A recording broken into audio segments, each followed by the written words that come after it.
So having a balanced, healthy lifestyle is necessary, is non-negotiable. And today we are having an expert that will take us through, share us certain insights and practical strategies that can make a real difference in our health on this very particular topic.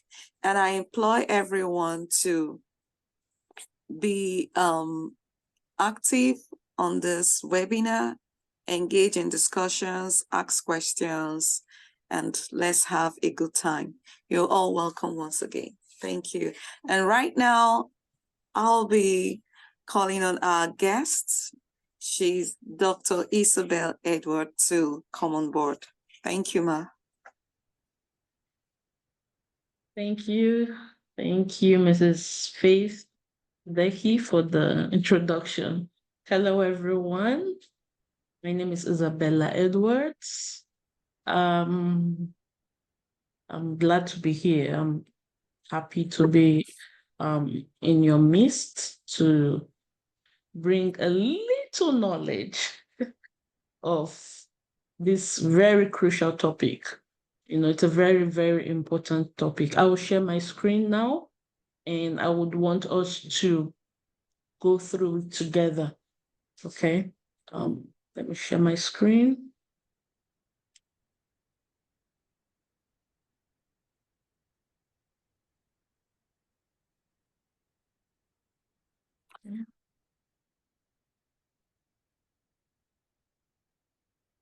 Okay.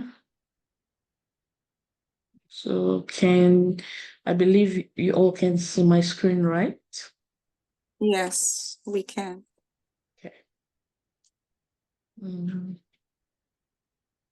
me see if it's possible to make it. Okay. Yes, it's good. All right. So the topic we have here today, I'll be talking about is mental health before, during, and after pregnancy, with highlights on practical strategies for addressing and supporting maternal mental health. I tried to make this PPT as simplified as possible, if I would use that word, because I know not everyone is in the medical field. And so we are taught in the School of Medicine that whatever we do, we bring it down to a layman's level, you know, to the simplest level. So even though there are some references and some studies have been done, some of them not shared, I have done some extraction from those studies. Okay, so first, what is mental health? Mental health is a state of well-being that enables people to cope with the stresses of life.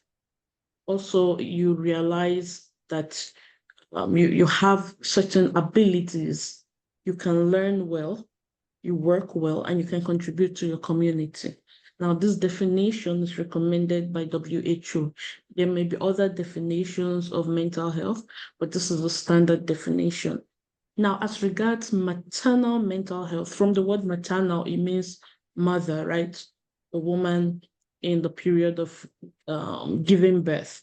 Now, maternal mental health occurs in the perinatal period. And what is the perinatal period? This is the period of preconception towards conceiving, and then antenatal, that's within the pregnancy period before giving birth, to the postnatal period, which you can also call the postpartum period, up to the first year. That's when your baby clocks 1 year. So this whole phase is what we can term maternal, you know. So it starts from your preconception to when your baby clocks 1 year.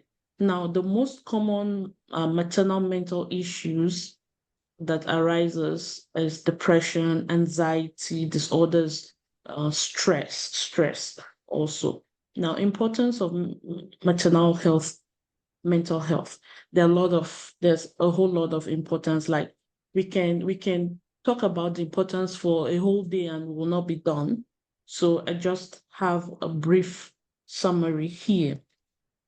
Now, maternal mental health is crucial not only for the well-being of the mother, but also for the child, for the child's development. Now, a mother's mental health impacts her ability to care for herself and for her child, influencing the emotional, social, cognitive development of the baby. Now, during pregnancy and during the postpartum period, a woman undergoes significant physical, emotional, and psychological changes. Now, each of these stages should have a positive experience. The woman needs to ensure that herself and the baby reach their full potential of health and well-being. Because good maternal mental health contributes to positive outcomes in parenting, relationship, and overall family dynamics.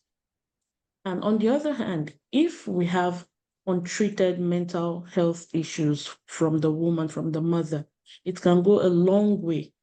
We're going to have long-term challenges for both the mother and the child. Now, there's going to be, if there's poor mental health, maternal mental health, it can lead to preterm birth, early labor, low birth weight, even developmental issues in children. Some people may wonder how. As we go on, we're going to see.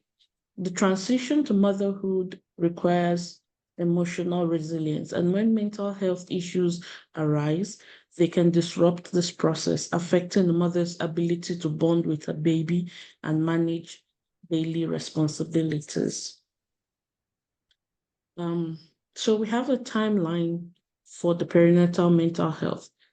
And the timeline, I think I just said it briefly, we have from the preconception period. Now, the preconception period is before getting pregnant, before conceiving, when you're still in your pre-body, no baby, So you're still in your very, very, I don't know. I don't know what other word you can use, The shapy Yeah. stage. Huh? I mean, when the body is still shapy. Yeah, when you still have all your contours intact and no saggy breasts and no flabby Exactly. belly.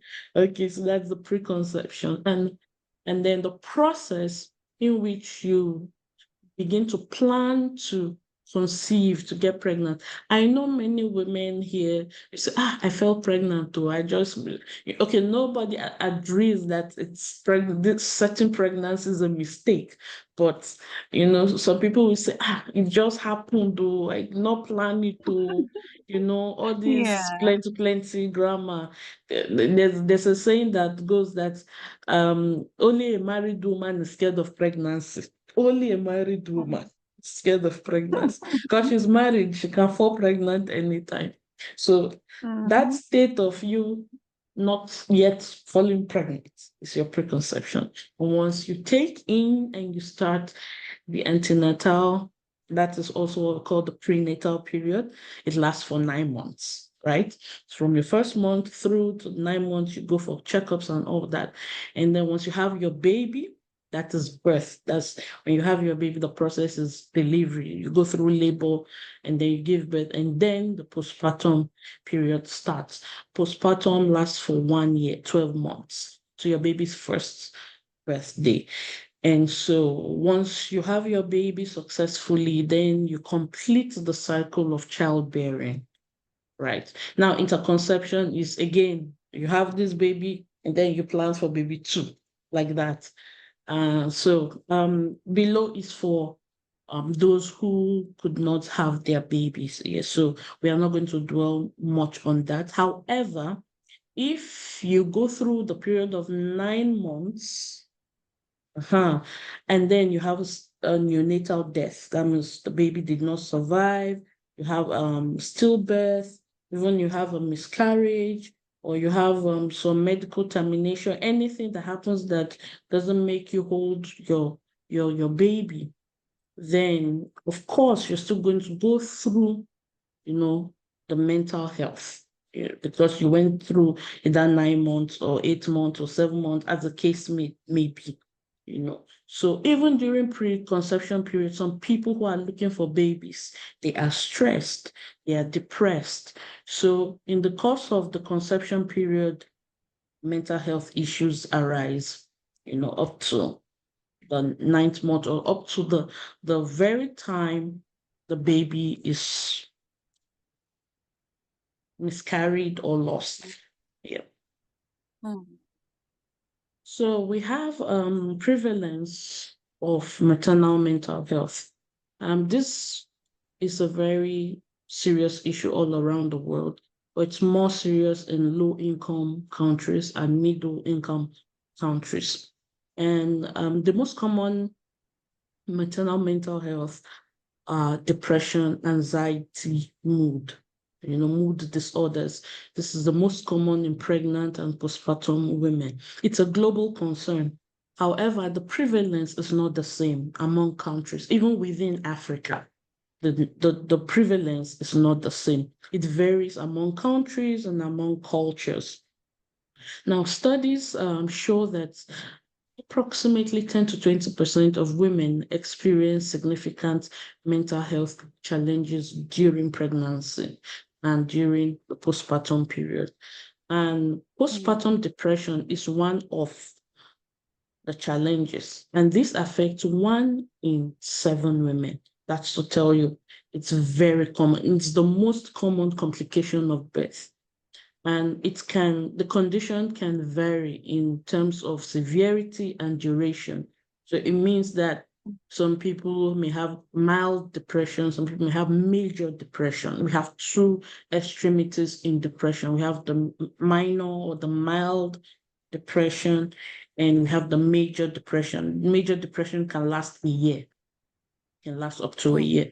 Yeah, and for some people, it could be a few weeks. And we have what we call the baby blues. Baby blues, this is natural. This is normal.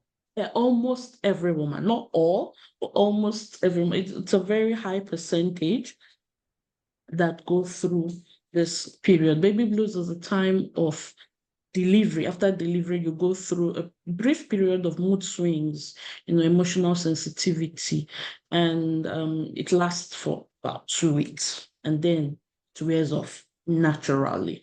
Yeah, so about 85% of new mothers go through this, and very few, 20%, which looks like a big number. However, it's not a big number comparatively. Okay, so 20% on experience suicidal thoughts, or they think of harming themselves, or psychosis. That's what we call postpartum psychosis. So 20% of women go through this. And